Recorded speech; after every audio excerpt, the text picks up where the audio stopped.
The Senate Committee on Natural Resources will now come to order. Secretary, will you please call roll? Senator Cruz Crawford, Here. Chair. Senator Scheibel, Vice Chair. Here. Senator Pazina. Present. Senator Hansen. Here. And Senator Ellison. Great. All five are present. We do have a quorum. Welcome to our audience here in Carson City. This is a packed house. Those joining us via video conference and anyone tuning over the internet. Since there are a lot of new faces here, I'm going to go over some very basic housekeeping rules. First, when you're testifying, there's a button. Please turn it on when you are speaking and then turn it off, which will be indicated by red when you are not speaking. We have viewers and listeners online and we're recording the meeting, and we can't record you unless this is on when you're speaking. If you have handouts for the committee, please provide 10 to our committee secretary prior to your testimony.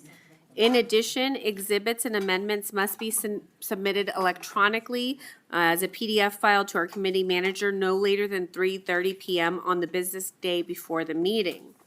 Committee information is available on Nellis, which can also be accessed through the legislator's website.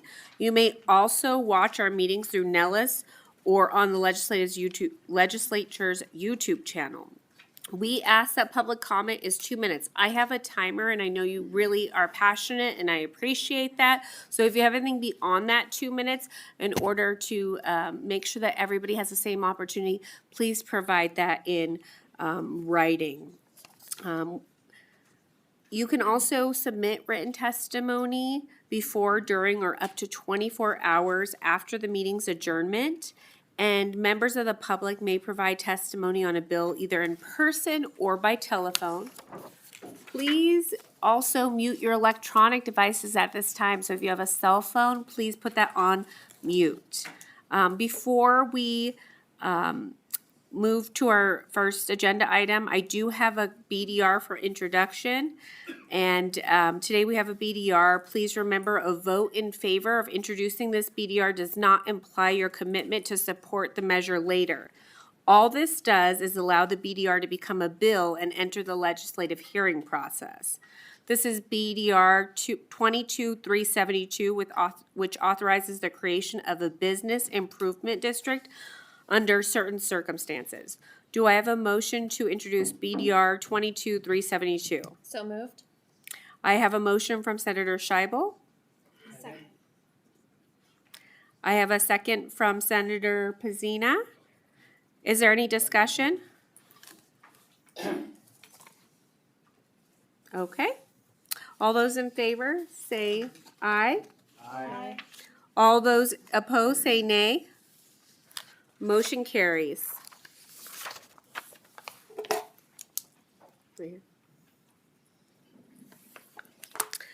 Today, we have a 15-minute overview presentation by the Nevada Department of Native American Affairs.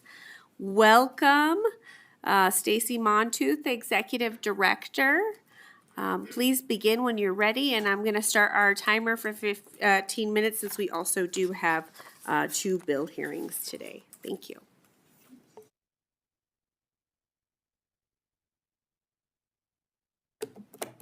Moving part. Good afternoon. Madam Chair, thank you for this opportunity. I have not had a chance to speak before this body, and I'm grateful for your time. I'm here as the Executive Director of the Nevada Department of Native American Affairs. I'm also a citizen of the Walker River Paiute Nation, and I have the honor of serving for a state agency that has grown immensely. In the next 10 minutes, I'm going to tell you about all the exciting things that is happening at my department. So my first slide, new department, new name. We've gone through the process of rebranding. Many of you on this dais are responsible for the big milestone that our department reached July 1 of this past year. We uncoupled, if you will, from the Department of Tourism. Until 2025, we were actually under the purview of that department, and now we answer directly to the governor as a standalone agency. So I'd like to note our beautiful new logo. For those of you who've had to go through any kind of rebranding, You know how difficult it can be and how expensive. So please look at our new logo. I want to remind you all, our different name, but our mission is the same. The Department of Native American Affairs is charged with improving the quality of life for our 28 federally recognized tribal nations, bands, colonies, communities, and then there's about 62,000 self-identified urban Indians living in the state of Nevada.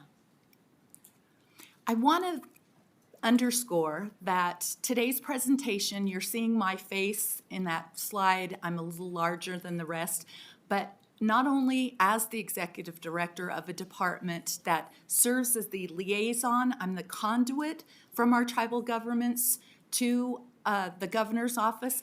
I want to make sure that you understand in that capacity as well as how I was raised. I don't ever speak for our tribal nations, right? I speak with them, but they are 28 sovereign governments, and today you see my face, but know that I, again, am not representing our respective governments. Typically, not just with our five-pointed board of commissioners, but anytime you're at any kind of formal event with our tribal communities, we usually have a land acknowledgement. And if you'll allow me, I want to read through that. It's really important. We begin all formal meetings with acknowledging the lands that we gather upon. The Numa, the Nui, the Nuwu, the Washishi, and the Pipa'amakabe have lived in the Great Basin since time began. Please join me in offering our deepest respect and gratitude for our 5 major indigenous groups: the Northern Paiute, the Shoshone, the Southern Paiute, the Washoe, and the Mojave, not just the original caretaker of the land that we now call Nevada, but for their enduring stewardships and their protection of our shared lands and waterways. Today, the Nevada Department of Native American Affairs reaffirms its commitment to improve the quality of life for our 28 tribal nations, bands, colonies, and those 62,000 plus urban Indians who choose to make Nevada their second home.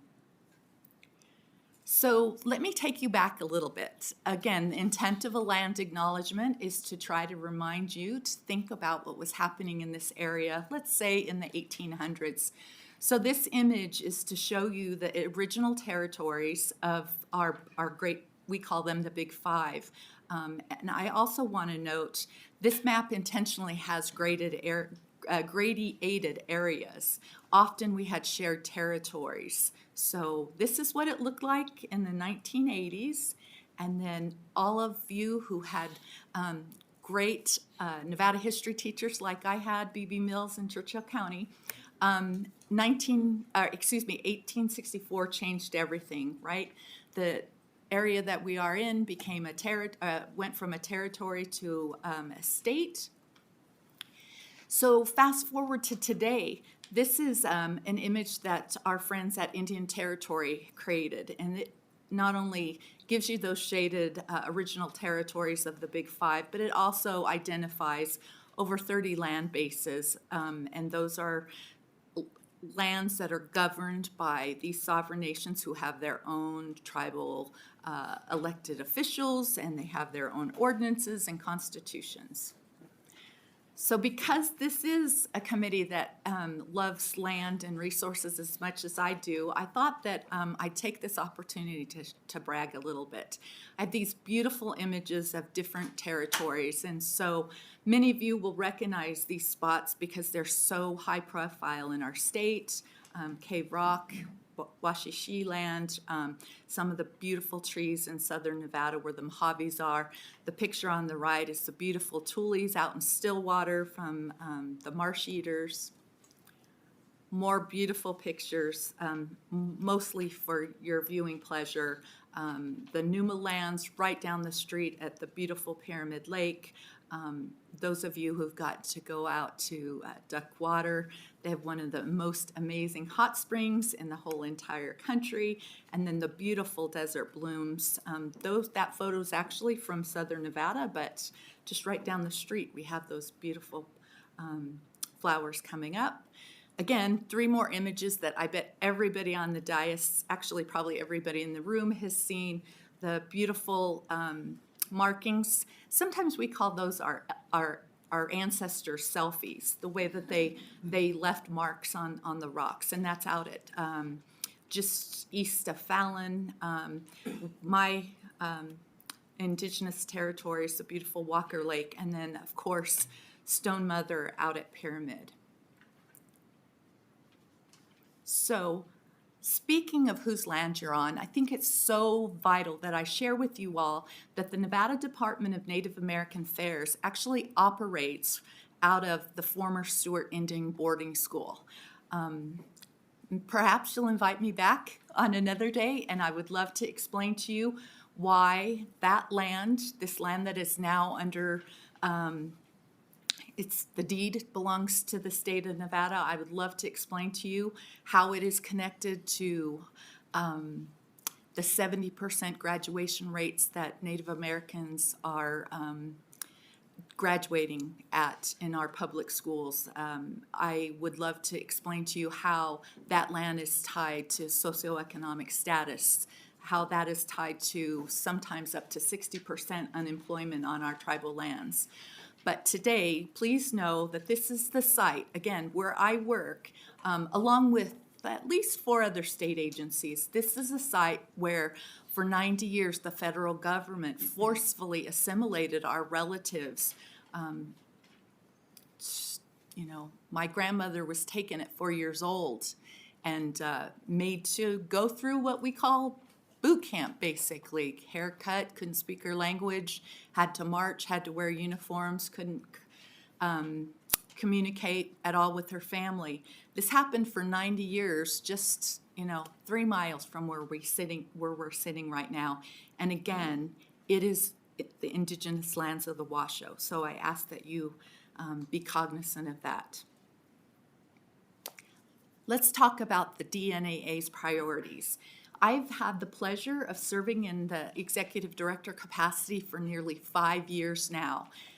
What I found, and this was not scientific, but in my service to the state, connecting our tribal governments with the governor's office, health and human services are the biggest priority for our tribal governments.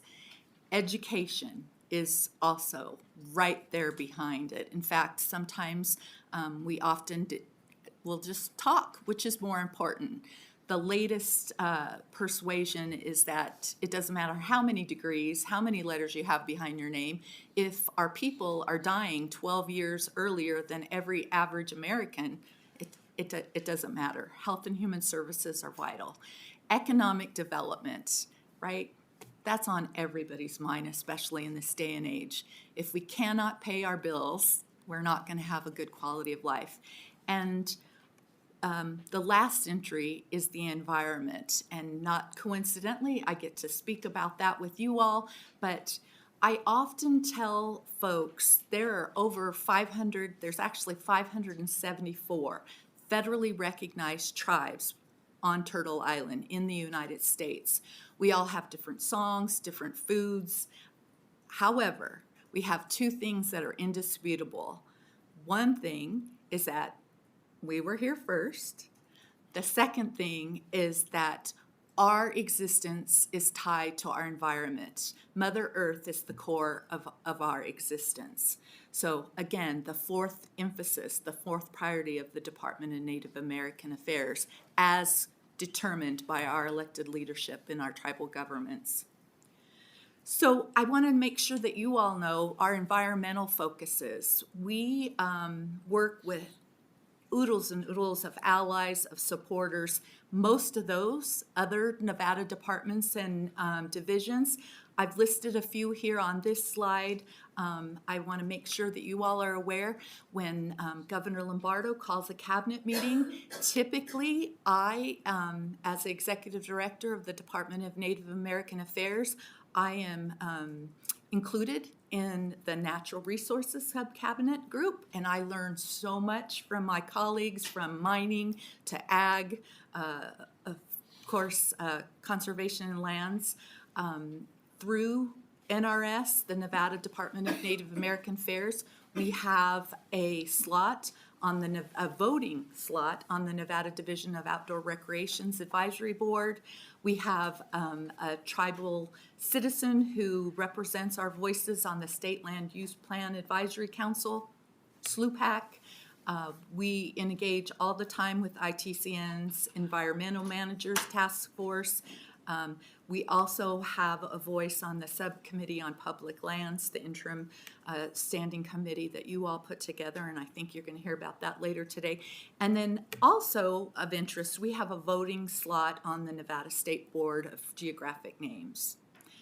My next slide, I've included just 4, and there are many, but these are the first 4 that I think of when we talk about non-state or federal agencies that really help the Nevada Department of American Affairs get their work done. The University of Nevada Extension Education, the Nature Conservancy, Intertribal Council of Nevada, and then 7 of our 28 tribal nations have what we call THPOs. That's Tribal Historic Preservation Officers. Typically, they are our subject matter experts when we are working with our tribal governments. So I want to make sure that you all know this is where I'm at. I mentioned the Cultural Center, I mentioned that we're based at the Stewart Indian School. The Stewart Indian School Cultural Center and Museum is the heart of that campus.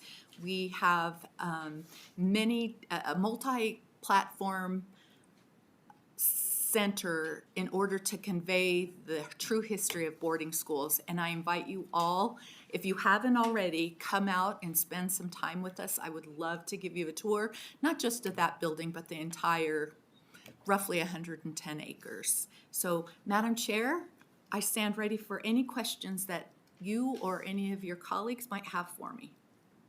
Thank you so much, Stacey. Any questions from the committee? Senator Scheibel, you can go direct. Good afternoon, Ms. Montuth. Great to see you here, and thank you so much for this presentation.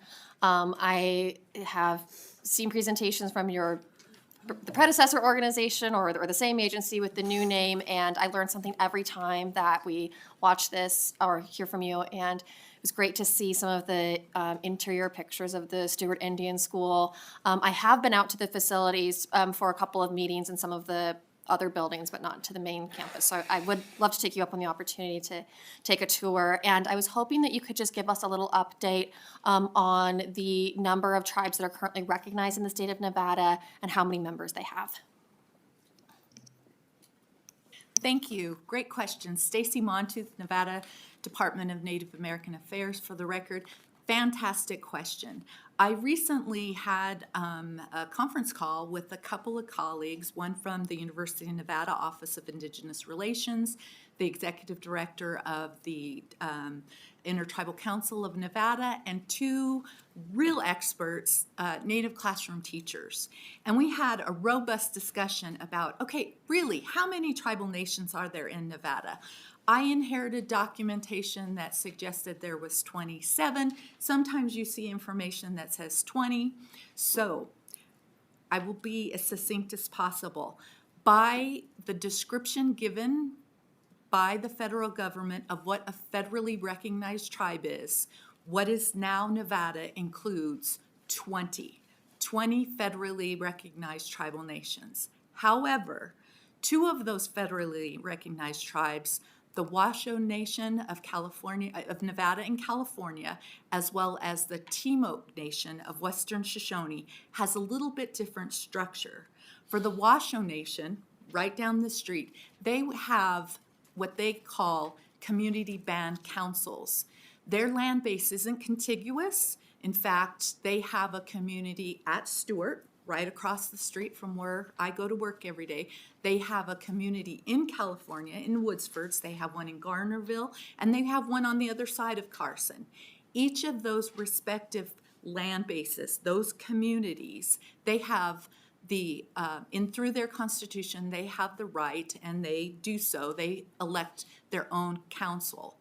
So they, again, only have federal recognition for one tribal nation, but the way they're structured, they have I would say it's sort of like county commissioners and assembly members and senators. The Timok Nation of Western Shoshone is a little bit different.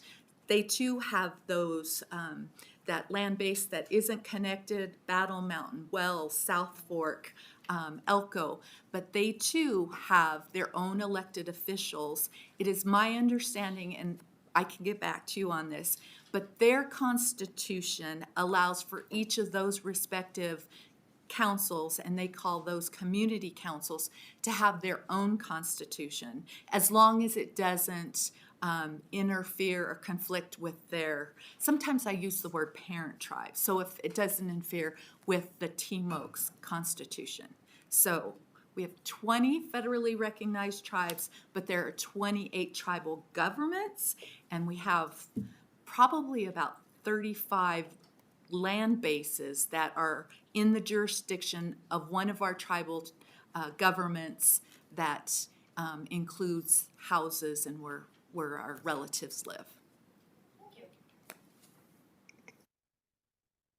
Thank you so much, Ms. Montooth. I really appreciate you as a resource as we do come up with legislation. I appreciate kind of the background knowledge about how our tribal lands stretch beyond the Nevada border and into other borders. And one of the things I worked on as a regent was the Native American tuition waivers that now speak to that, right? And it's our largest waiver within the state of Nevada. And I appreciate all the work that your office has done for that outreach. Madam Chair, Stacy Montooth, Nevada Department of Native American Affairs, for the record.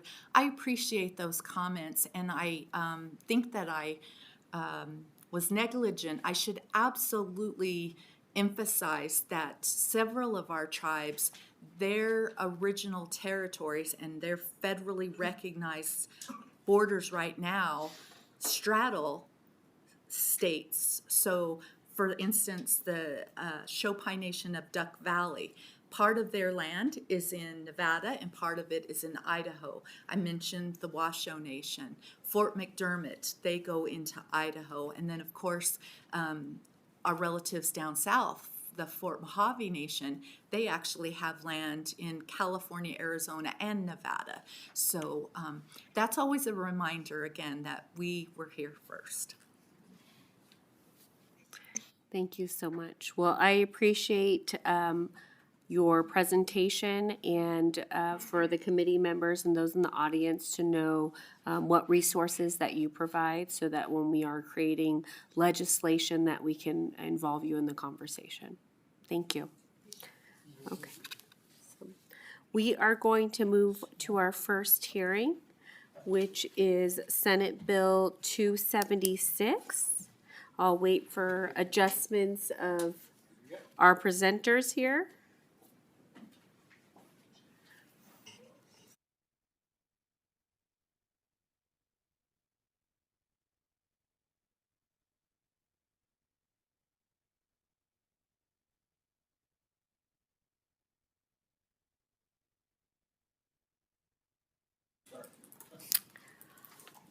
Okay, we are about to begin our first hearing on Senate Bill 276. We'll now open the hearing. This is a measure that revises provisions relating to water.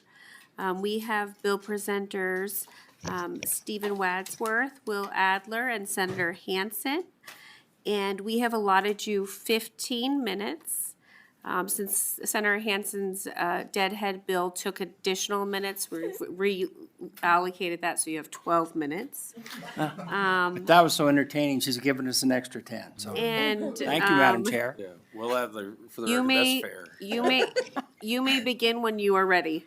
All right, I'm Ira Hansen. I represent Senate District 14, which includes most of geographical Washoe County, all of Lander, Pershing,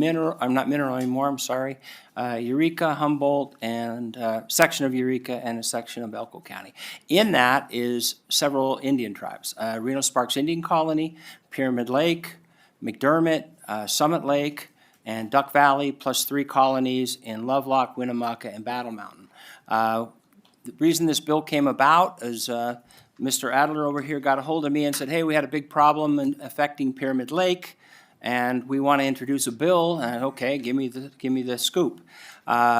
They had a sewage spill in Sparks, and about 2 million gallons. It lasted about a year. And about a year after it happened and had been repaired, the tribe found out about it. Actually, one of Northern Nevada's best investigative journalists, Joe Hart, did kind of an expose on Channel 4 about it, and that was kind of the genesis of why we're here right now. What we found out, and as you guys know, not everybody in the audience knows though, I am a plumber, and I'm a plumbing contractor, and what happened in this case, there was an apartment complex called Atrium, and they had brand new stormwater and sewer systems.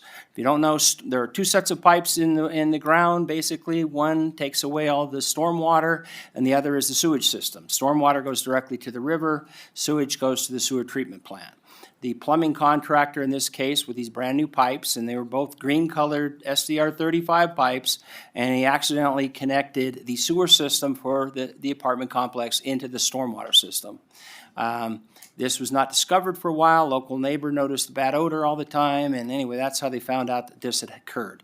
At some point, they came back and corrected that, but in the meantime, the sewage for about a year from the Atrium apartment complex went down the river. So, then when I found that out, well, we were going to have a bill because City of Sparks was involved and they did not notify anybody. So now real quick, I want to make this very clear. I am a native of Sparks. I am a Sparks railroader. I graduated from Sparks High School in 1979. So under no circumstances am I pointing fingers at who's responsible. This is a fairly complex issue. What we're trying to do at this point, though, is move forward so that if something like this happens again, there is a clear pattern that all government entities will follow to make sure that everybody is properly notified. And that really is what this bill is all about. So with me right now is the chairman of the Pyramid Lake Tribe, and this is Chair Stephen Wadsworth, and I'm going to turn it over to him. And then the details of the bill, I have our favorite lobbyist named Will Adler that we all know here to give the details of the bill specifically. So if I could, Madam Chair, I'd like to turn it over to Chair Wadsworth. Thank you, Senator Hansen. Madam Chair, thank you for having me. So my name is Stephen Wadsworth. I'm the chairman of the Pyramid Lake Paiute Tribe. I'm no stranger to sitting exactly like you guys do, passing legislation for our respective areas. You know, I really hope that everybody really considers taking a look at this bill and approving it. This is one of the things that I do in my job. A big portion of it is education. You know, educating people about tribes. Not a lot of people know about the tribes. Where, you know, like Stacy has already said, you guys are sitting on land that originally wasn't yours and belonged to another set of people. And it's the same thing where we are. We are fortunate enough to sit on a large portion of our ancestral homelands. Not a lot of tribes can say that. And to answer Senator Pacina's question, so for Pyramid Lake, we have over 3,030 members in my tribe alone. You know, so with that education piece, this is the reason for this bill kind of ties into just some common sense.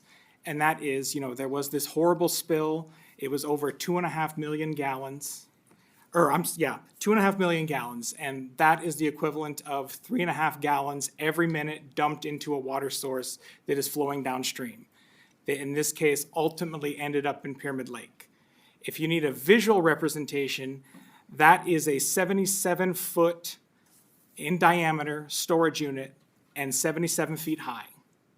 So 77 by 77 feet, and that is how much wastewater was dumped into the river and eventually ended up at Pyramid Lake. And, you know, we try to be good neighbors with everybody, and this is one of the things where, you know, the good neighbor policy obviously didn't apply. This isn't even just talking about Pyramid Lake. You know, the immediate communities impacted were literally, 500 yards down the road, the community of Lockwood. And there are other people that live right along the river all the way to Pyramid Lake, including 2 communities on my reservation, the communities of Wadsworth and the community of Nixon. And you can ask anybody here, no matter where they live, how they would feel if sewage was dumped right essentially in their backyard and flowed to something that people recreate in.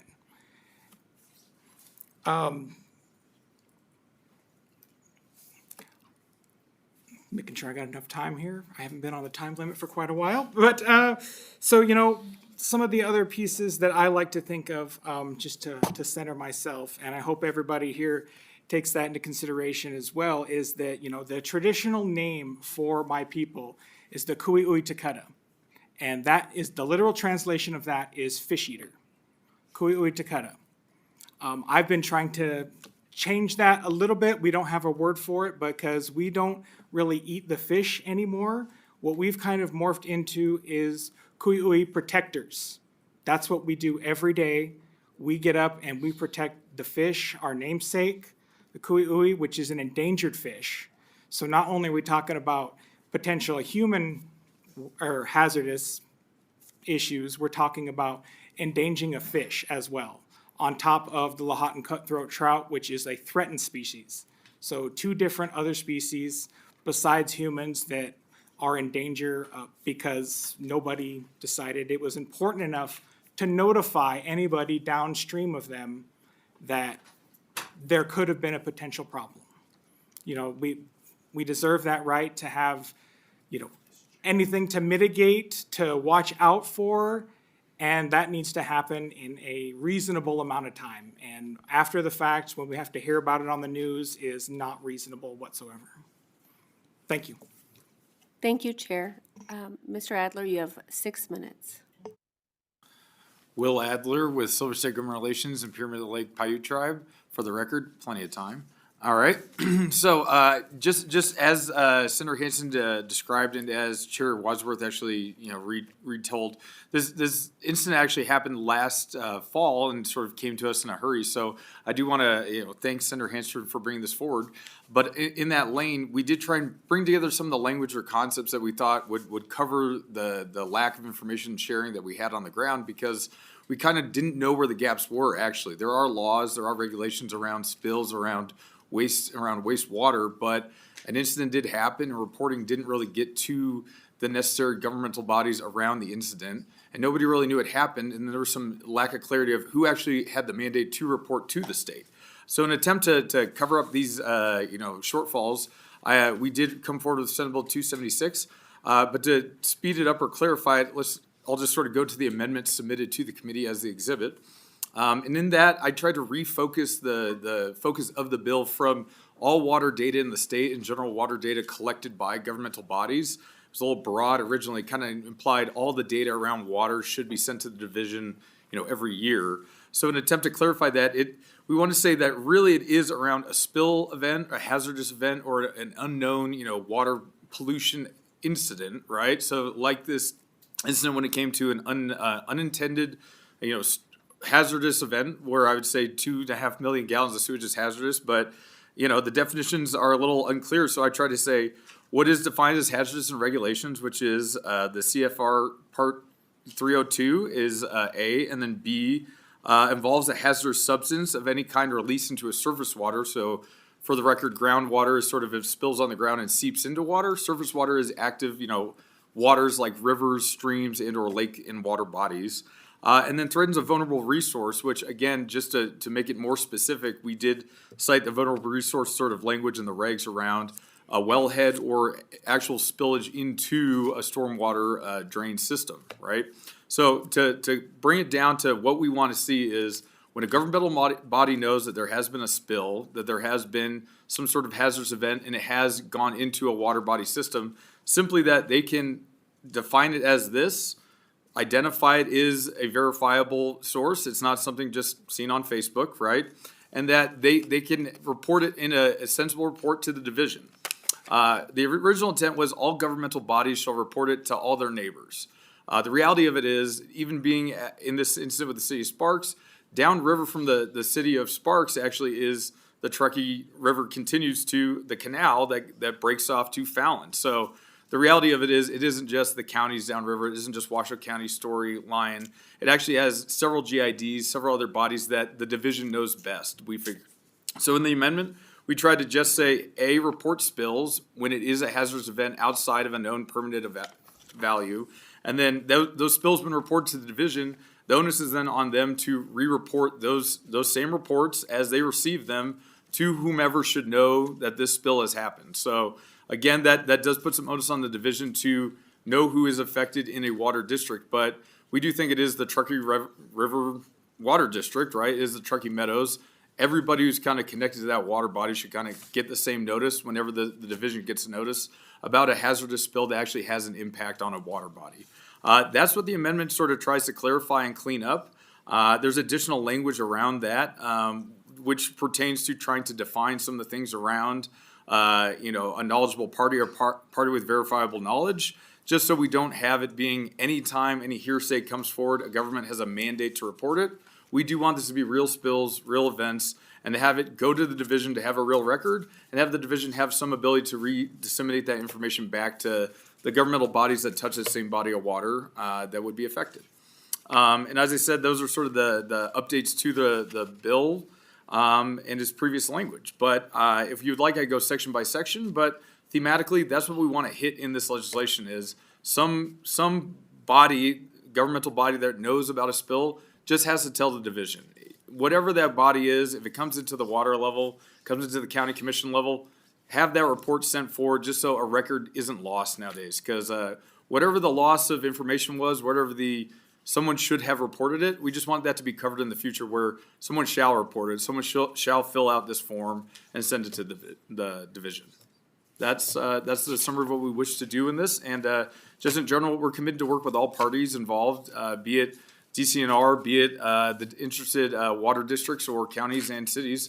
But this is the vessel we have today, and we'll work to make it a much better one, or have it be not too burdensome on the division and not too burdensome on local governments. But we do want to see some gaps closed here and have some more information shared to those who need to know in a reasonable amount of time. Thank you. Thank you so much for sharing. We all have a copy of the conceptual amendment. Is there anyone on the committee that would like them to go through the conceptual amendment? Are you good with it in its entirety? Okay, I'll open up to questions from the committee members. Senator Scheibel. Thank you so much. And thank you for bringing this bill forward and being here to answer questions today. I think it's, unfortunate when a real situation like this occurs that has to spur this kind of legislative action. And what happened to the people in the Pyramid Lake tribe was absolutely awful. And I'm wondering if you have any data or even kind of a sense for how many other incidents are occurring in the state of Nevada like this that went unreported. Ira Hansen for the record. I don't, but we do have the director of the Nevada Department of Environmental Protection who will be testifying in neutral, and she could probably answer that. Senator Ellison. Thank you, Madam Chair. Ira, once they found the leak where it was actually coming from,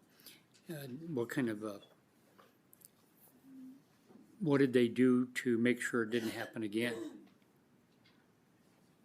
Ira Hansen again.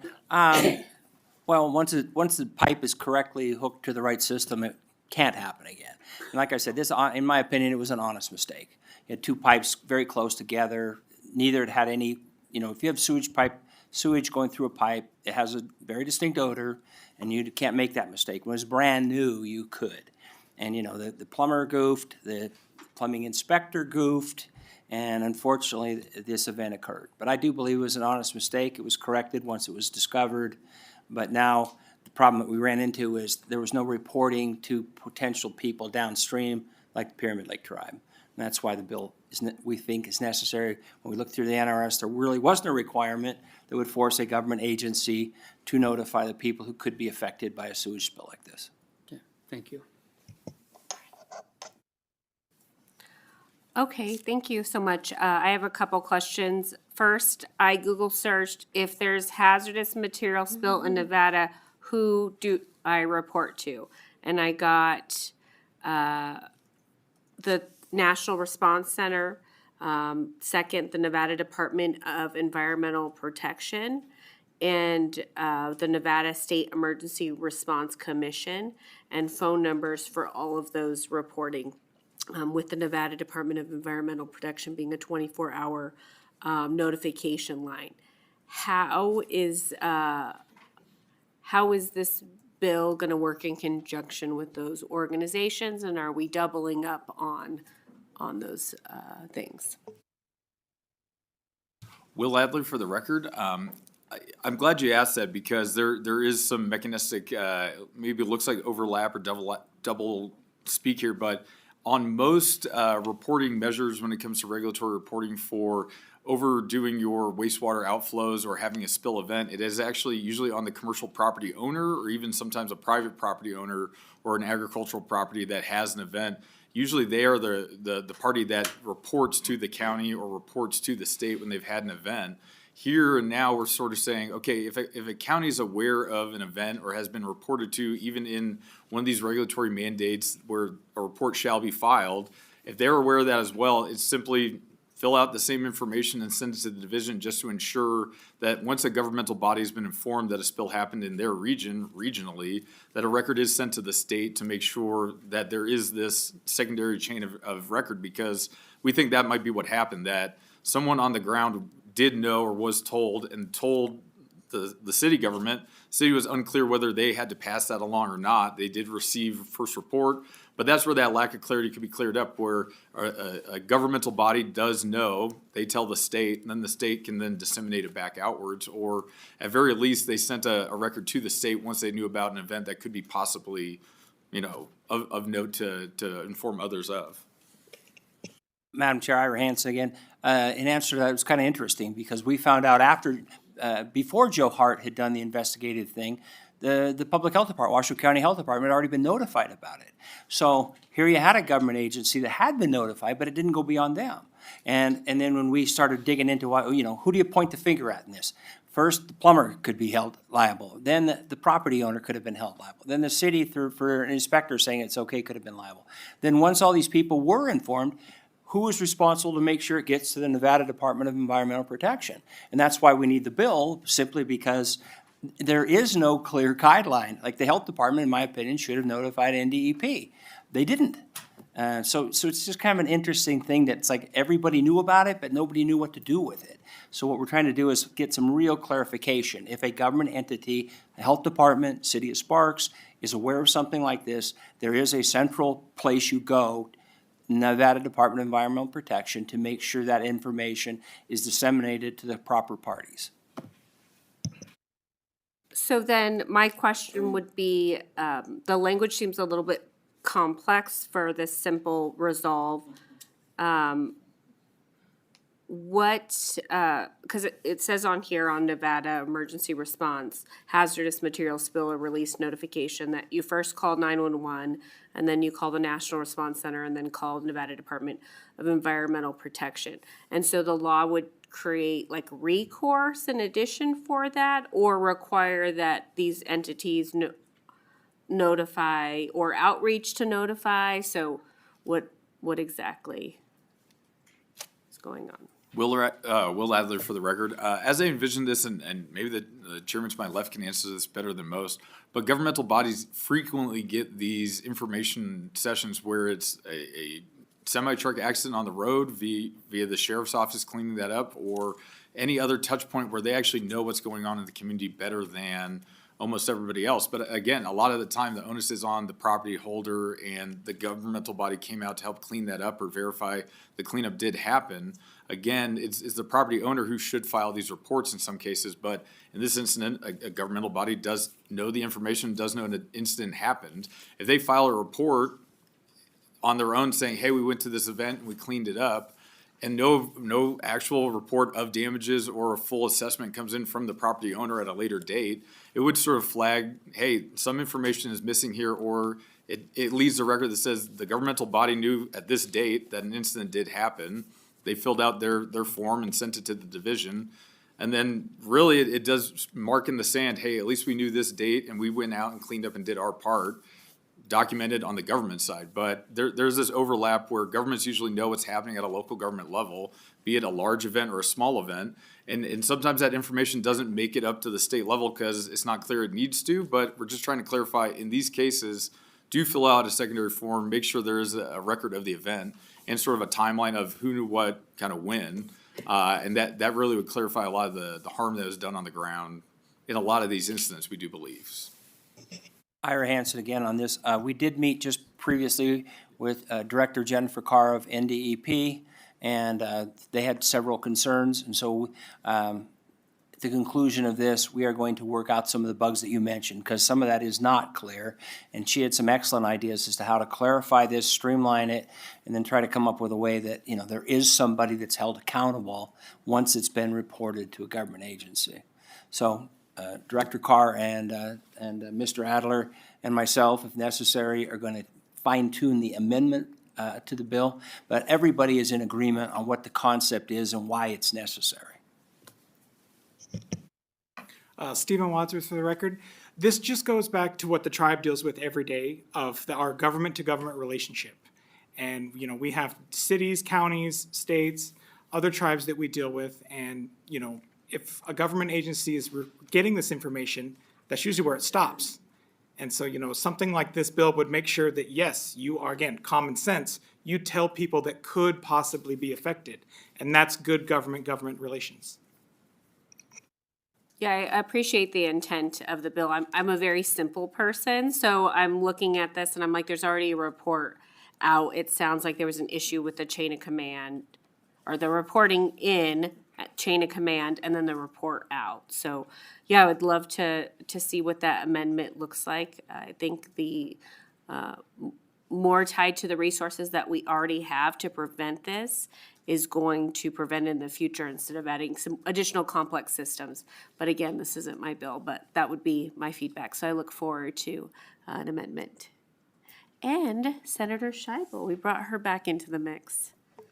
Yeah, because your comments and Senator Hansen's response gave me an idea. It's always dangerous to float an idea for the first time in committee, but, you know, I'm wondering if the goal could be met and the requirements of the bill could be satisfied by some kind of system where the Department of Environmental Protection keeps a list or a database, and then different government agencies can opt into different alerts, like maybe just by regions. You know, you have Northwest, Southwest, Northeast, Southeast, and then, you know, Humboldt County might want to get the Northeast and the Northwest alerts. Maybe they want to get all of the alerts, and then, you know, that way you're not relying on one person in the Department of Environmental Protection whose job it is to look at the map and say, I don't know, I guess we need to call the city of Fernley, I guess we don't need to call the city of Fallon, but I wonder if that might be a way to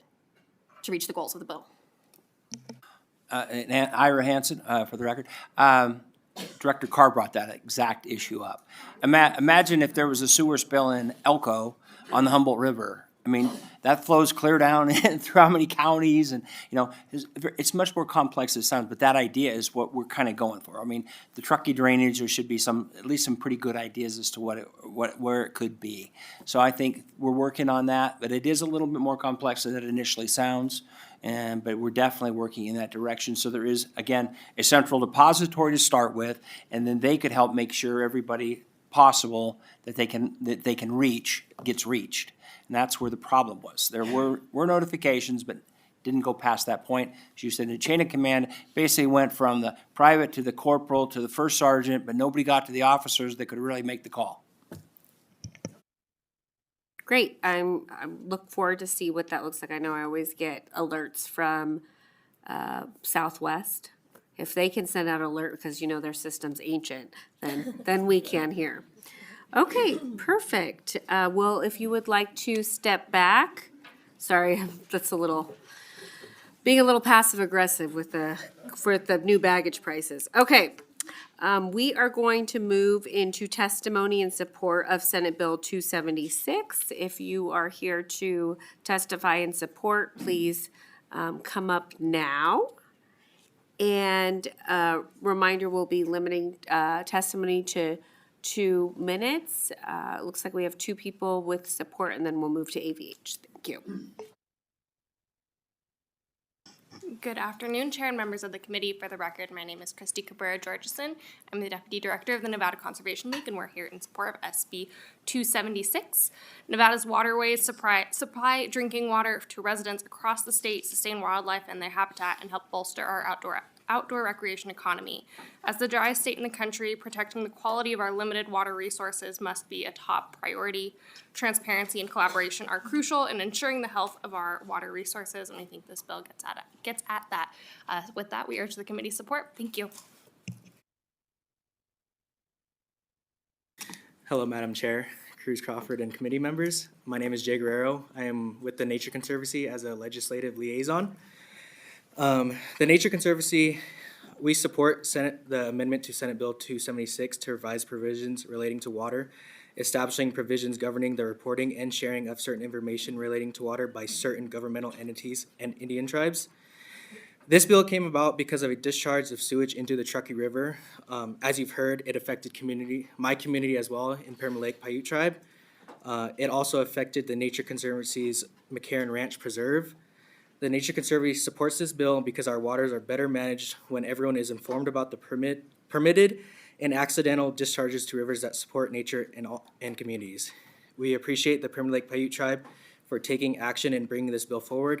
We appreciate your consideration and support for SB 276. Thank you.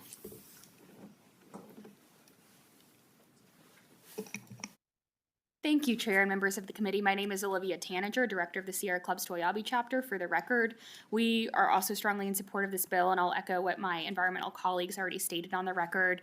And I'll add that what another great Pyramid Lake chairman once said, what is good for the fish is good for the people.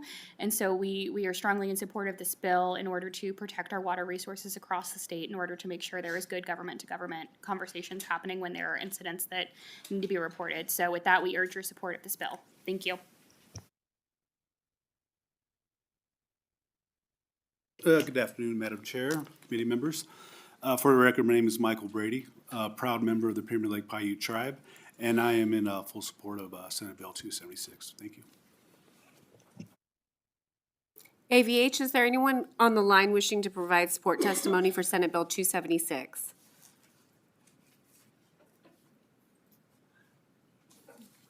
If you would like to provide testimony in support of Senate Bill 276, please press *9 now to take your place in the queue.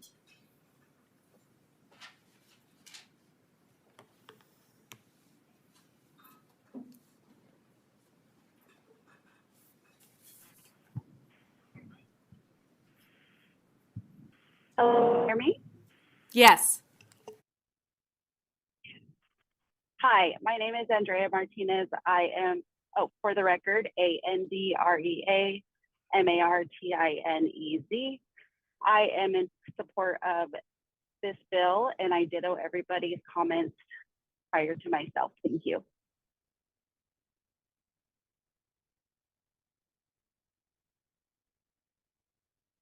Chair, the public line is open and working. However, there are no callers wishing to testify in support at this time. Thank you, AVH. We're going to move to testimony in opposition for Senate Bill 276. If you have opposition testimony, please approach now. And you may begin. Please spell your last name for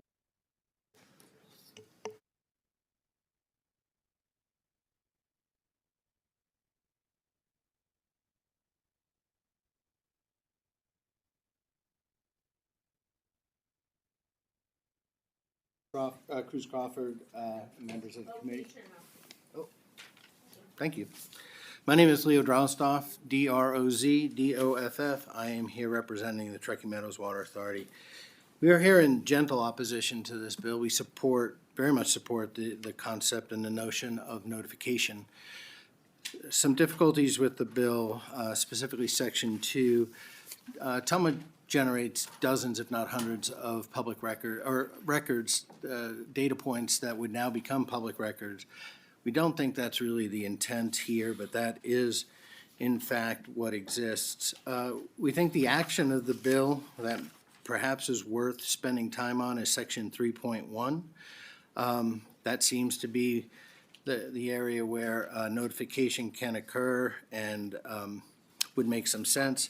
We do want to point out that you do have a number of statutes and regs currently on the books. You have NRS 445A 660 that talks about reporting of discharges.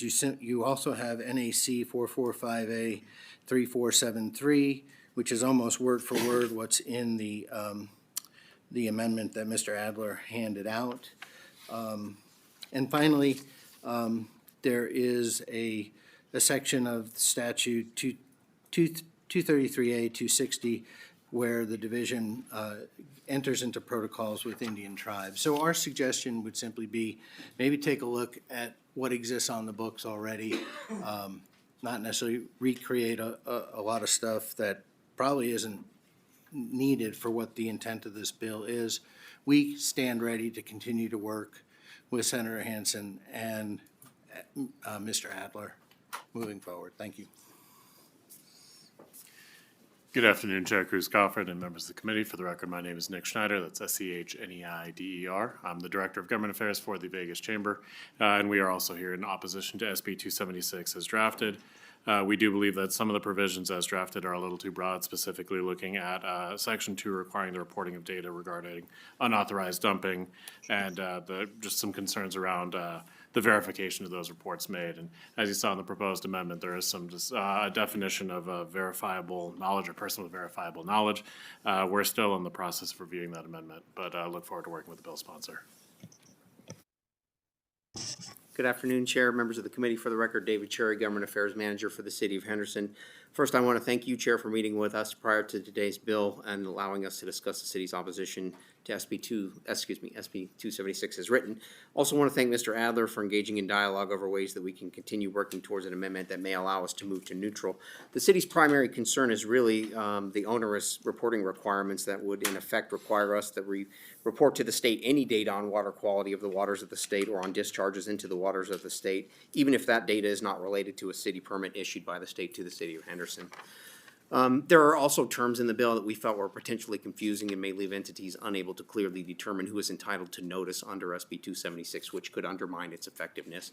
As a wastewater operator, we are committed to being good operators and good neighbors, and so we are hopeful there's a path forward, and we'll continue to work as well with the proponents of the bill. Thank you. Good afternoon, Madam Chair, members of the committee. Chauncey Chowd on behalf of the Southern Nevada Water Authority. In the interest of time, I'm just going to say ditto. I agree with many of the comments made by my colleagues here. I would also just like to say that I do agree with some of the suggestions you, Madam Chair, made, and also Senator Scheibel. I think those are certainly paths forward to address this bill, and we look forward to continuing working with the sponsor on it. Thank you. Good afternoon, Chair. For the record, my name is Joelle Gutman-Dodson with Northern Nevada Public Health, and we too are in a very light opposition. We just have one little piece of the bill that we're concerned with. In Section 2 and throughout the bill, it says district or water authority, and we just wanted to confirm that that's either a water district or a wastewater authority. The way sewage discharge works is that is regulated by NDEP. Thank you. Hi, Chair, committee members. Victoria Supple, representing the Southern Nevada Health District. Gonna save you guys some time, and I'm just gonna ditto the comments of the previous speaker.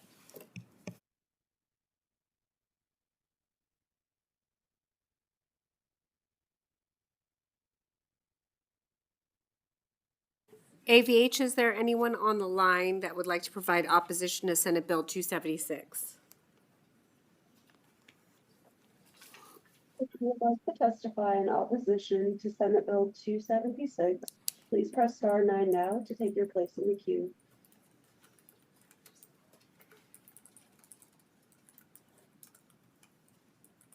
Chair, the public line is open and working. However, we have no callers at this time wishing to testify in opposition. Thank you. Is there any, now we're going to move to neutral. Is there anyone here in Carson that would like to provide testimony in neutral?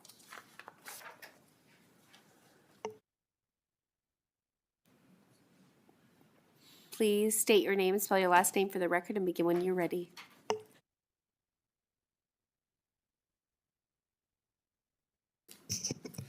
Good afternoon, Chair Cruz Crawford and members of the committee. For the record, I'm Jeffrey Kinder, Kinder, Deputy Administrator for the Nevada Division of Environmental Protection, or NDEP. With me today is my administrator, Jennifer Carr. The division is neutral on this bill. This bill will amend the water pollution control law implemented by the division.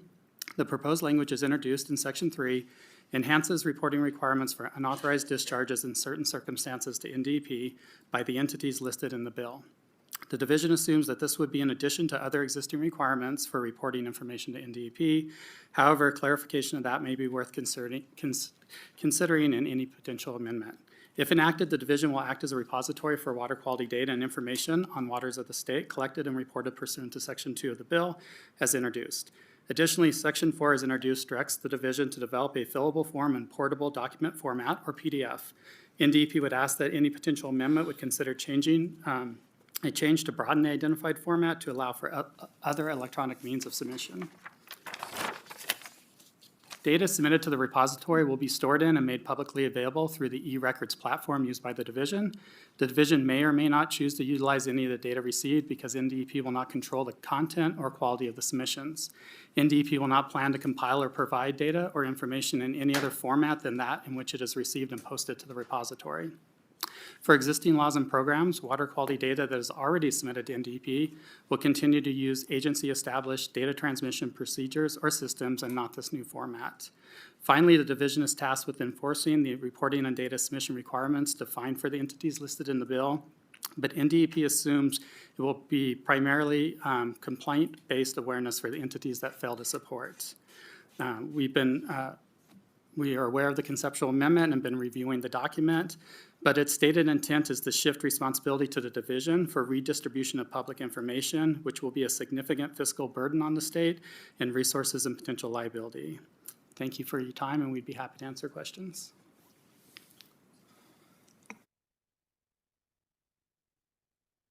Senator Ellison. Thank you for your testimony. Isn't that your job? I mean, it seems like that's your job to report, and you're saying it'll create a larger physical, the burden will go back on the state. But isn't that in your duties? And you can go directly to the senator. Thank you. Thank you very much. Thank you for the question. Jennifer Carr, CARR, for the record. Yes, Senator Ellison, that is our job, to ensure that, that we are evaluating information that comes into us and making sure that it's addressed properly and handled well, and that if there are entities that need to know or engage with us on any particular event, that we make that happen. The problem with the amendment, which is a significant additional potential burden on the state, is the fact that it, in many different areas, not just this sort of spill reporting that's been the focus of today, but also for permit applications, for any discharge monitoring under those permits that shows any exceedance of any water quality standard, whether it be a drinking water permit, a wastewater permit, a mining permit, any permit, that we would then have to package that information and redistribute it. Redistributing of public records isn't what we do. We certainly make all of our records available, but to receive information and then have to package it to the point where we can redistribute it out to some list of entities that may or may not be interested in that information does result in a significant need for additional human resources, certainly, and potentially other resources. The bill goes much deeper than just some of what was talked about today. Can I follow up, ma'am? Go ahead, Senator Ellison. Yeah, because I'm looking at the physical note here and there's zero. And then at the last minute, then all of a sudden there might be a burden. But also the city has got a responsibility for any kind of new infrastructure that goes into the city, no matter which one it is. It could be Las Vegas, could be Fernley, Fallon, anywhere. But at that point in time, when they do new construction, then you approve of the plans, do you not? Of wastewater treatment plants or runoffs or whatever. Who does that? Is that you or is that who?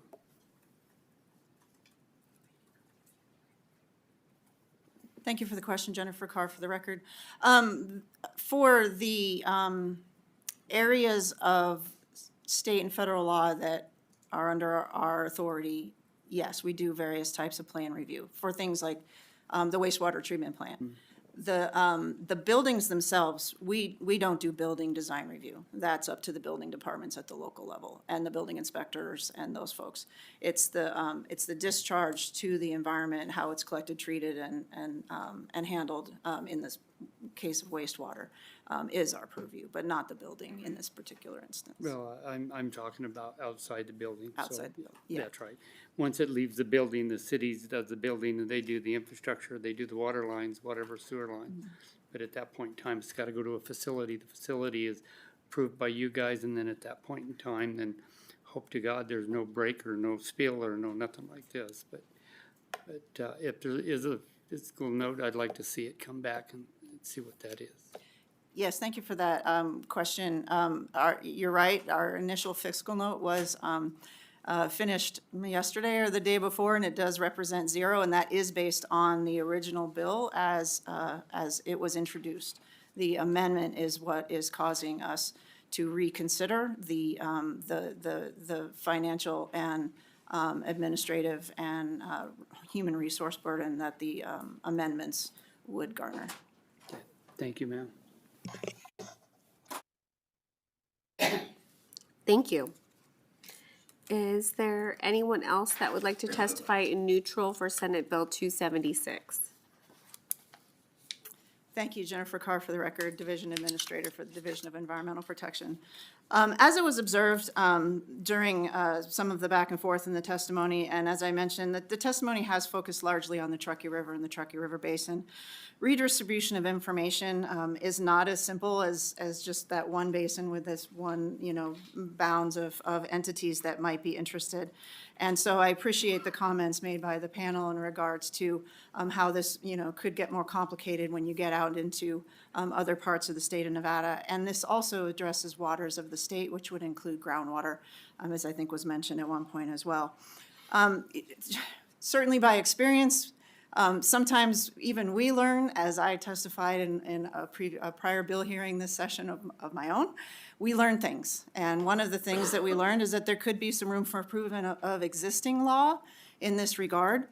And sometimes those tweaks are warranted. So there are pieces of Section 3.1 of the bill that we think could be interwoven into existing state law regarding reporting, particularly in NRS 445A.660, as was mentioned by Mr. Drozdoff.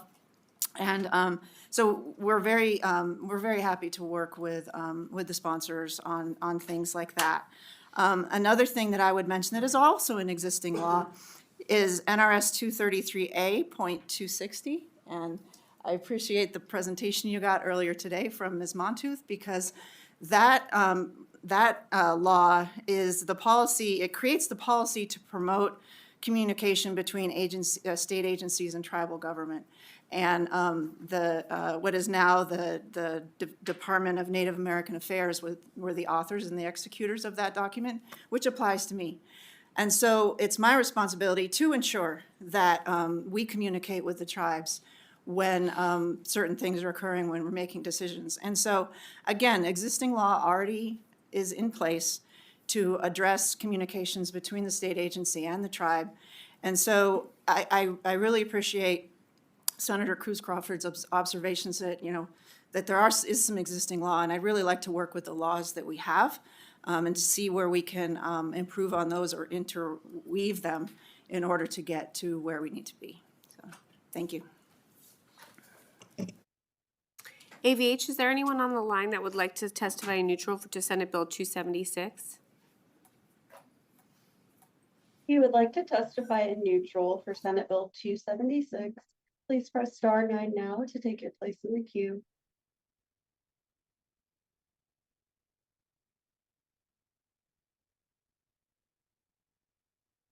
Chair, the public line is open and working. However, there are no callers wishing to testify in neutral at this time. Okay, I'll invite our sponsor back up for some closing comments. We'll make it brief. Thank you, Madam Chair. Ira Hansen, first of all, thank you for the hearing. Secondly, if there are in fact NRSs in place right now, they weren't followed. So something happened. Bottom line to me is I have a few thousand people on an Indian reservation who received 2 million gallons of sewage in their drinking water supply, and somehow nobody notified them of that. And I think it's totally reasonable for them to say, what the hell happened? And we have all sorts of government agencies out there saying, well, you know, it's somebody else's this and that. What we're trying to do is say, who is accountable, and make sure that when this sort of stuff happens, the people downstream, in this case, a very small Indian tribe that's totally at the mercy of everybody upstream of Reno and Sparks, is properly notified of something like this. So that's the goal of this thing. We'll work on amendments and we'll make it work, but you can see there's a certain amount of buck passing here that's occurring, saying, well, there's already laws here. Well, what the hell happened then? How did that end up happening and them not being notified? So that's the goal for me on this thing. Mr. Adler here is going to work aggressively on making sure that we get the amendments done. I appreciate Madam you. Thank you so much. I'm going to close the hearing on Senate Bill 276. And we are going to go to our next hearing.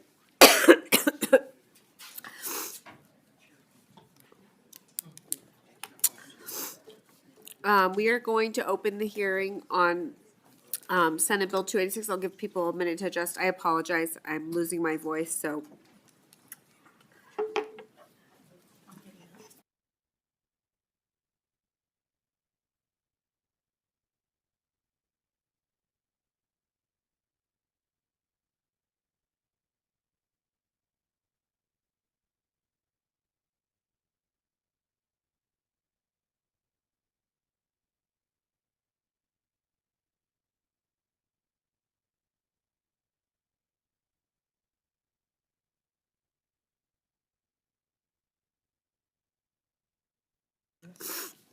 I will now open the hearing onto Senate Bill 286. The measure establishes provisions relating to tribal communication, cooperation, and consultation when engaged in certain planning processes. We have Senator Scheibel here today.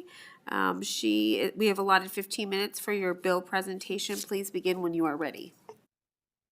Thank you so much, Chair Cruz Crawford, members of the committee.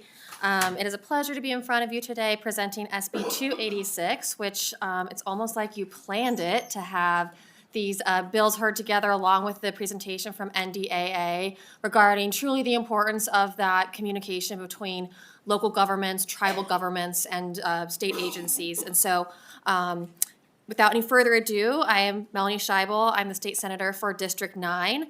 And this past interim, I had the honor of serving as the Joint Interim Standing Committee on Natural Resources Subcommittee on Public Lands Chair, more better known as the Public Lands Committee.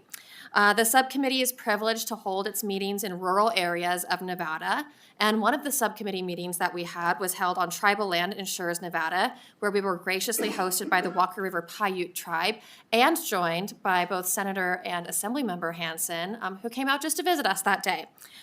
During the meeting, we were able to learn more about the most pressing issues for Nevada's tribal communities, and throughout the interim, we heard that it is important that communication, cooperation, and consultation, especially as it relates to tribal, public, and state lands, happens with various stakeholders.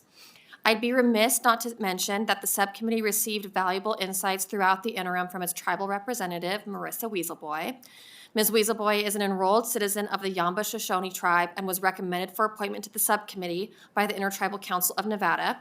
She is an incredibly smart and driven young woman, and her insights were respected by all on the committee. I'm hopeful that this bill will pass the Senate and she will have the opportunity to co-present it with me on the Assembly side, as her comments during our work session ultimately led to the creation of this bill. If you'll allow me, I'll briefly walk through the sections of the bill, Chair. Section 1 declares that tribal governments and tribal members should be consulted when local governments are engaged in planning, particularly when projects are planning to occur on state or public lands. The provision aims to integrate tribal perspectives into decision-making processes and ensure that local knowledge is valued and respected. Section 2 defines tribal government as a federally recognized American Indian tribe, as outlined in 25 CFR, subsections 83.1 through 83.12, And this definition provides clarity on which entities are considered tribal governments for the purposes of the State and Local Government Cooperation Act. Section 3 renames the State and Local Government Cooperation Act to the State, Local, and Tribal Government Cooperation Act. This change reflects the bill's intent to expand cooperation and communication to include tribal governments, fostering a more inclusive approach to planning and decision-making. Section 4 applies the definitions from existing law along with the new definition of tribal government to the provisions of said act.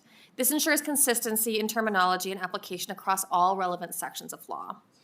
Section 5 requires state agencies and local governments to inform, solicit comments from, and consider the perspectives of tribal governments when adopting or amending certain plans. This section also mandates that state agencies and local governments work to make their plans consistent with those of tribal governments when possible. Section 6 clarifies the provisions of the State, Local, and Tribal Government Cooperation Act do not limit the power of state agencies or local governments to carry out their statutory duties and responsibilities. That ensures that while cooperation is encouraged, existing legal obligations remain unchanged. Finally, Section 7 addresses the fiscal implications by stating that the provisions of the Nevada Revised Statutes 354.599 do not apply to additional expenses incurred by local governments related to this bill. At this time, I would be pleased to answer any questions from members of the committee. Questions from any of our committee members? Yes, we have a comment from Senator Pazina. Thank you so much for presenting this today. I was watching the subcommittee on public lands meeting when this was brought up, and I think if nothing else, the first bill hearing today really showed us the importance of communicating with our tribal liaison. So thank you for bringing this bill, and I look forward to voting for it. Senator Ellison. Thank you, Madam Chair. Thank you for the bill. I spent a lot of time my whole life out there in different areas up to Humboldt, Winnemucca, Elko. To this day, I still do a lot of work up in there. But can you tell me is there any certain thing that you can hit on where, the state went in and started building on tribal lands without their permission or talking to them or letting them know? Is there anything that's popping up there that Thank you for the question, Senator Ellison. Senator Melanie Scheibel, for the record. Luckily, unlike Senator Hansen's bill, this is not a direct response to a particularly egregious incident. And I will also say that I think the concern is less about building on tribal lands and more about land that is immediately adjacent or in the communities where many tribal members live. And so projects are sometimes undertaken on public lands that abut the tribe or that affect the waterways of the tribe without consulting that tribe first. And it's really not about preventing local governments from doing those projects or slowing down the projects, but bringing the tribes in to sit at the table and say, hey, here's a good timeline to do this project on. Or, oh, now that we know this is going on, we can inform our tribe that there's going to be construction on the road that they all depend on to get to and from work every day, and including them in the conversation. And I think that we'll all be better for it. follow up, ma'am? Go ahead, Senator Ellison. Thank you, and that's what I was hoping you were going to say. But I do have some up down south that some of the roads that the counties gets to and they don't finish. So the counties and the tribes need to get together and try to get them roads somehow, either with the federal government or whoever we need to get talking to get some of these roads maintained, because there's a small colony up there, but the roads are awful trying to get into there. So I'm glad you brought this bill forward, and then maybe we can get these people to talk in some of these areas. Thank you.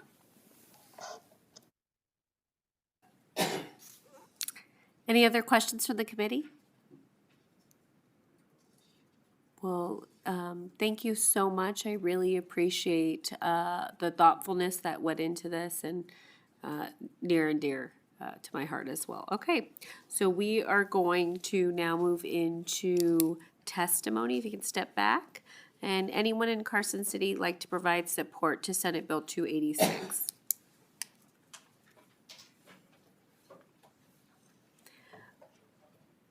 Please unmute your microphone and state your first name and spell your last name for the record. You may begin when you're ready. Is this on? Yeah. Sorry about that. For the record, my name is Cliff Banuelos, and I'm the Tribal State Environmental Liaison with the Intertribal Council of Nevada, working with the Nevada Division of Environmental Protection and Department of Conservation and Natural Resources. I'm also a member of the Tomoka Tribe of Western Shoshone. I am speaking on behalf of ITCN during this testimony and not specifically for any of our member tribes. ITCN strongly supports SB 286. The proposed language additions and changes to NRS 321.640 under SB 286 are the result of input from ITCN's chosen tribal representative on the Nevada Subcommittee on Public Lands of the Joint Interim Standing Committee on Public Lands, Marissa Weaselboy of the Yamba Shoshone Tribe. During a meeting, which you referred to last summer in Eureka, that committee heard the comments from her, and they found her comments to be so relevant that they stopped the meeting for a short while to meet with her and document her suggestions, which resulted in SB 286. Overall, ITCN believes that the fiscal impact will be minimal, especially in this day of the option of virtual meetings. Our only suggestion is that there's a Nevada policy to promote collaboration between state agencies and Indian tribes, born out of 2019's AB 264, and we suggest that in Section 1(6)(b), instead of using the words consult and coordinate, it seems like the state policy should be referred to as a basis for consultation and coordination to support statewide policy uniformity and to avoid confusion. We believe that this proposed bill is a good, measurable example of the importance of communicating with tribes and supports the importance of having tribal representatives on state committees. ITCN supports well-planned expediency in planning and construction and clarity on delegation of authorities in order to complete important projects that benefit all citizens of this great nation. Again, ITCN strongly supports SB 286 as written. Thank you for your time.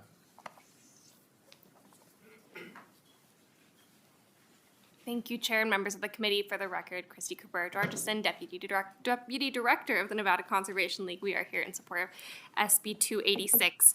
As the original stewards of the land, Indigenous communities have a wealth of knowledge that can provide valuable insights to guide conservation efforts and ensure environmental sustainability.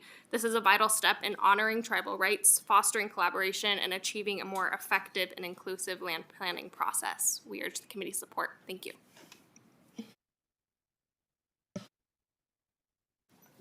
Hello, Chair and members of the committee. For the record, my name is Vinnie Spottelson, and I am the chair for the Sierra Club's Toyabe chapter. And I just want to echo the support for this legislation. My experience has been mostly in Southern Nevada, working with the Southern Paiute tribes. And we have seen problems that have arisen from the lack of communication, lack of consultation, especially on those lands that are important to tribal communities that aren't necessarily located on their reservations, and especially from various agencies. So this would go a long ways towards preventing those and including tribes in those conversations more upfront and earlier in the process. Thank you. Chair Cruz Crawford and members of the Natural Resources Committee, my name is Jana Moan, and I'm the External Affairs Director for the Nature Conservancy in Nevada, also known as TNC. For the past decade, TNC has been working to understand the impacts of energy infrastructure development to communities and ecosystems. In 2022, we produced a report called Voices from the West, which summarized findings from interviews with tribal energy professionals about energy development on or adjacent to tribal lands. One finding of the report was that frequently tribes are not adequately informed of, and they are left out of decision-making processes for energy projects that impact lands and waters important to their economies and cultures. In our Nevada chapter, we've had the privilege to meet with some of Nevada's tribal communities about their experiences with solar, wind, and geothermal developments proposed near their reservation lands or on lands that have culturally significant lifeways. We heard a similar message in our conversations, that tribes are frequently not informed of projects in a timely manner and they're not given a meaningful place at the table. We support SB 286 because it is important to recognize the knowledge, needs, and interests of our tribal communities in decisions about project development on public lands. Our Indigenous communities have deep understanding, wisdom, and knowledge about the lands and waters in our state, and we support policies that ensure communication, cooperation, and consultation with them in decisions that impact those resources. Thank you so much for hearing our comment. Stephen Wadsworth, Chairman of the Pyramid Lake Paiute Tribe. The tribe does support SB 286. We always want to be at the table. Communication has obviously been a problem in the past, as we've heard all day. We echo some of the same comments that everybody else has already said. It just goes to show another bit of common sense, because reservation boundaries are drawn. They're not a traditional tribal idea. The best example that I can give is, of course, at Pyramid Lake, we have the oldest petroglyphs in North America. We're very proud of that. There are other petroglyphs off of the reservation. They are off of that reservation boundary. There's some right here in Sparks. They are all over Nevada. So it just makes sense to communicate what is going on with encroachment as it comes onto reservations. Thank you.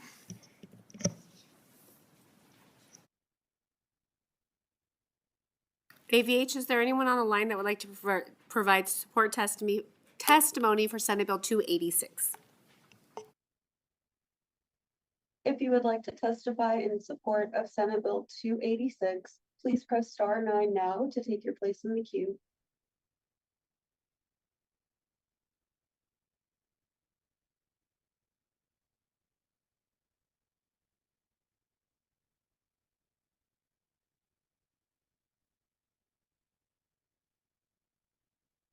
Good afternoon, Chair and Committee. My name is Andrea Martinez, ANDREA MARTINEZ. I am the former chairman and tribal citizen of the Walk River Paiute Tribe located in Church, Nevada. I am in support of SB 286. As consulting Native American tribes in Nevada is essential because they possess invaluable traditional ecological knowledge and a deep understanding of the land's historical and cultural significance. Their expertise in sustainable land management practices can enhance planning processes, ensuring that environmental considerations are prioritized. Acknowledging their perspectives fosters collaboration that promotes the best interests of the state, land, and ecosystem. Ultimately, involving these original stewards of the land helps create a more holistic and effective approach to land management and conservation. Thank you.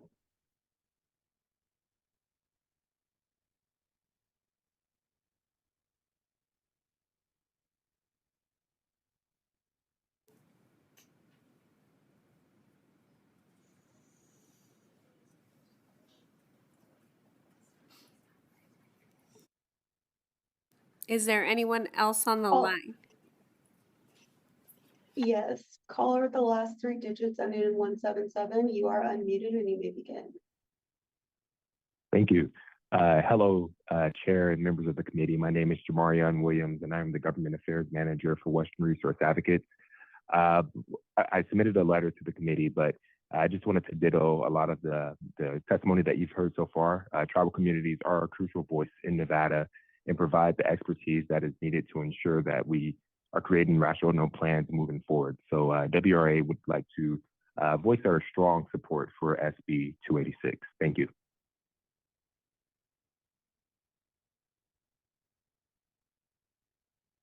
Chair, the public line is open and working. However, there are no other callers wishing to testify in support at this time.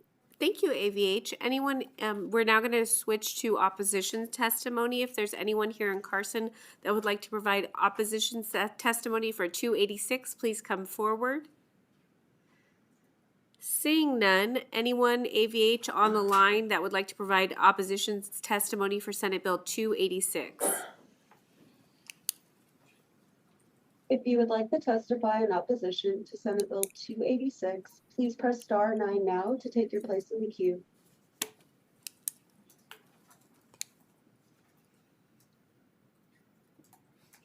Chair, the public line is open and working. However, there are no callers wishing to testify in opposition at this time. Thank you. Last, we'll go to neutral. Is there anyone here in Carson City that would like to testify neutral?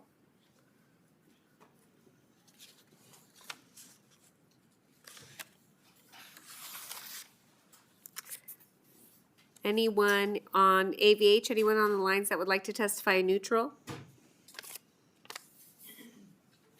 Thank you, Chair. If you would like to testify in neutral for Senate Bill 286, please press *9 now to take your place in the queue.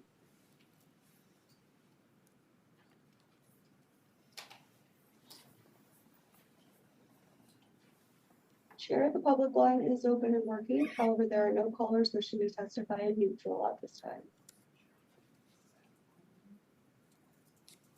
Thank you. Okay, would you like to provide any closing comments? Okay, perfect. I am now going to close the Senate bill hearing on 286.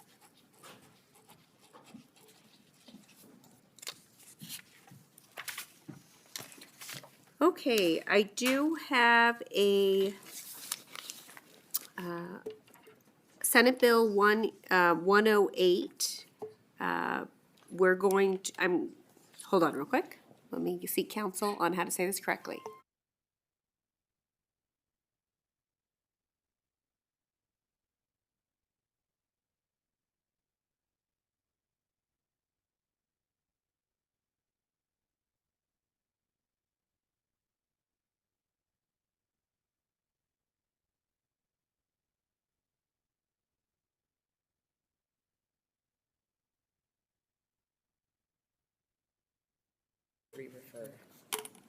Okay, so we do have another order of business here.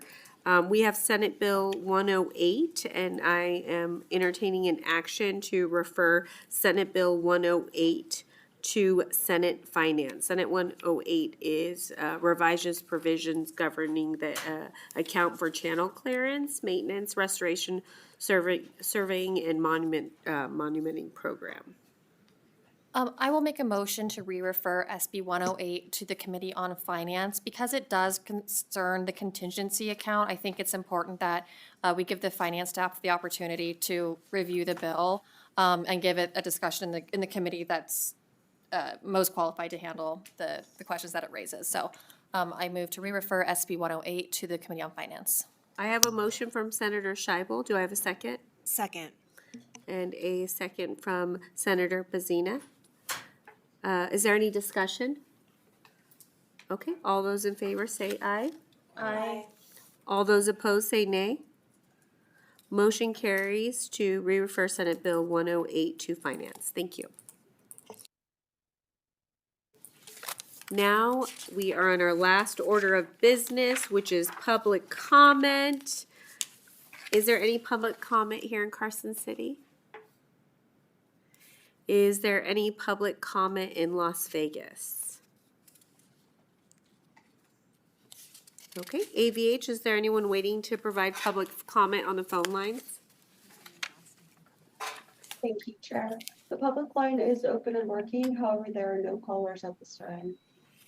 Okay, there's no public comment. I did want to make a change on the 25th. We are canceling for Tuesday, the 25th. Those items will be heard previously scheduled on April 1st to give some time for amendments and the presenters that want to be available for those items. So thank you so much for your understanding that we will not have committee at all next week, but we are definitely meeting all of our timelines. So don't worry about anything not being heard or workshopped. We're all good on timelines. I hope everyone has a great day. This meeting is adjourned.